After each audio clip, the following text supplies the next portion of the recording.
everybody, it's a beautiful Friday morning and I'm going to share with you today what I got at the Dollar Tree. It's been a long time since I had a Dollar Tree haul, so I'm going to show you what I got. You know, the Dollar Tree has been such a blessing to me because I'm able to get things really cheap and it's things I can use on the homestead. But today I found some very unique items and I thought I would share them with you.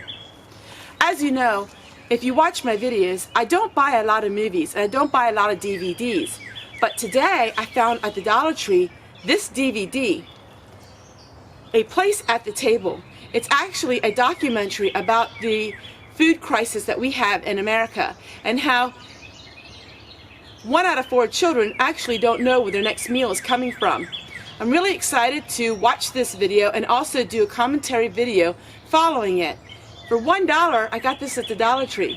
This is also, a video is made by the same people who made the Food Incorporated amazing video about where your food comes from. I'm really excited to research more about poverty in the United States. Dollar Tree also has some more expensive items, but they have them in smaller units. So it's somebody like me, I can afford them. So they had the Pantene shampoo and the Pantene for hair strengthening. This was something really unusual and I had never seen this before. But for someone like me who really can't afford the full product, a product like this really helps me out. As you know, I'm really not going to the grocery store as much. Now I do go and get a few things here and there. And if there's a bargain, I will buy it. But I'm really watching my spending. But I went to the Dollar Tree in hopes to get a few items that I could really use. And I was really surprised what else they had. Breadcrumbs. This is something that's a brand name for $1 and I got this to be able to coat my chicken. I'm going to have an upcoming recipe using this. So you never know at the Dollar Tree. It's not just generic items. You can often find brand name items. You just never know each week. Also I need spaghetti noodles and they had 1.5 pounds for $1. Now some places you can get this a little cheaper, but for 1.5 pounds for $1, I'll take it. My Dollar Tree is only a few miles from my home, and so it's really easy for me to just go there and see what they have in my pantry. And I don't have it in my food pantry at all, was some popcorn. I'm going to go ahead, I'm going to put this in some Mylar bags. So for $1 I got this popcorn. Popcorn has nutrition if you don't add all the butter and all the calories to it. Also, it would be a really good thing for a snack, and you can make it almost anywhere. Out on a fire you can make some popcorn. So I really want to each week get one of these bags, and that way by the end of the month I'm going to be really stocked up. To have a pantry for prepping, you can think outside the box. Who would ever thought the Dollar Tree for prepping? Well, the Dollar Tree, as you know, has a lot of things that can help you with prepping. In fact, the Dollar Tree videos that I've done are one of the highest viewed videos that I do. And I'm going to really get working on that again and see if we can have some more videos on Dollar Tree prepping, because everyone seemed to enjoy it. Thing that I was out of, which is hard to believe with the pantry that I have, is these little macaroni noodles. Now these macaroni noodles were 99 cents, but these are the kind that you don't even have to boil the water. I never had this before, and I'm sure they're much more expensive in a regular grocery store. It's one pan, no strainer, elbow noodles. So we're going to give it a try, and I'll do a research on it and see how they work. If they work great, I might add some of these in my pantry as well. And then we got some of these club crackers. Now these won't go in my pantry. We're going to eat these right away with soup. But you never know what you can get. You know, the Dollar Tree is a wonderful place where you can get all kinds of things and you don't have to spend the money.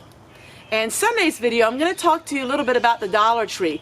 I know you find that quite strange for a heart-to-heart to be talking about the Dollar Tree, but I think you're going to really enjoy my take on things and a little bit of some heart-to-heart life lessons that have to do with the Dollar Tree. So I hope you stay tuned and watch them on Sunday. I really want to thank everybody for all of the love and support you've given me and letting me have a day off on Saturday. I just want to remind you that there is no video on Saturday, but like I always tell you, there's many videos that you can watch. In fact, in the last 2 weeks you've done that. I feel more refreshed and I feel more ready to start the week this way. So thank you guys for watching, and I can't wait to see you guys on Sunday. Take care everyone, and God bless.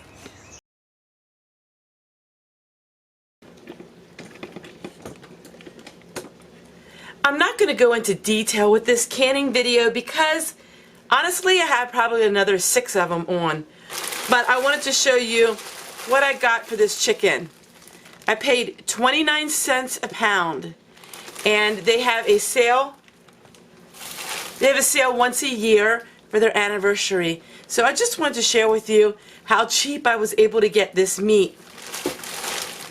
What I'm going to do is, like I've done in all these other videos, I'm going to fill this large kettle with chicken. These are chicken drumsticks, and then we're going to fill it with water, and I'm going to cook them, and it takes about a couple hours, and I just cook them until the meat falls off the bone, and I have this rich broth, and I'm going to can the broth. So I'm just going to show you really quickly, step by step. This is what I'm working on today, and I thought that I would take you along with me and show you just the everyday life of the things that I do. A lot of times I'll do things in repetition because this is just how I live my life. You know, I'm always canning things, I'm always cooking, I'm always pretty much doing the same thing day after day. The chicken is washed, and what I try to do is look for anything in my pantry that is for chicken. So this is chicken soup mix. I have no idea where it came from. Probably somebody gave it for free that they didn't want it. And all I do is I'm just going to sprinkle this on. And we're going to fill this up with water. And we're going to cook this chicken for a couple hours. And then we're going to strain it. And we're going to can the broth. And probably can the meat as well. So what I ended up doing is I put some onion in as well. If I would have had celery, I would have put celery in it. But I put some onion in, and I'm going to look and see if I have some dried parsley. So dried parsley would be really good with this as well. So it's a little bit of chicken seasoning, the chicken's water, onions, and let me see if I can find some parsley. So I'm just going to put a little bit of my spice mix in it. It's like Mrs. Dash, so it has a little bit of parsley, a little bit of dried onion, some dried peppers. So that would be great. Now I have both kettles going. This is 30 pounds of chicken. And I'll see you in a little while. Here I am, and I have to finish up bagging this chicken. Now I got it for 29 cents a pound because they had an anniversary sale.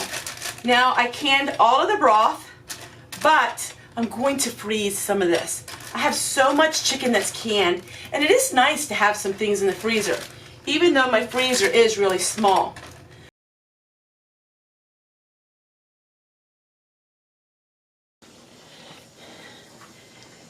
Since I got the strawberries free, some of these strawberries I got free, and I got all of the rhubarb for free, I'm going to make some strawberry rhubarb jelly. So I'm making 2 batches. You can't really double the batch of jelly at one time. It doesn't want to congeal. So I have it in 2 separate bowls. So we're going to have 2 separate of the jelly. So I should get about 16 half pints. And this will last me all winter long. So I'm going to go ahead and I'm going to cut up the strawberries, and then I'll show you what we do next. So the jam recipe is really simple. It is 3 cups of rhubarb cut up, and it is 4 cups of strawberries. To that we add 6 cups of sugar. Now I'm going to go ahead and let this simmer for quite a while. We want to cook these strawberries till they're soft. I might even take my Mercer blender and use this to make it more finer. And then you bring it to a boil for about 10 minutes. Then you add your pectin. And I'm going to add the liquid pectin. That is 1 envelope per batch. I love the liquid pectin. I don't use the dry. The liquid works better for me. And then we bring it to a boil, and then that's it. So now we have the jelly almost finished. And the jelly is finished. So now what we have to do is put it in a boiling water bath for 5 minutes. I'll probably do it for about 10 minutes. Turned out amazing. So one batch is going to give me 8 of these jelly jars.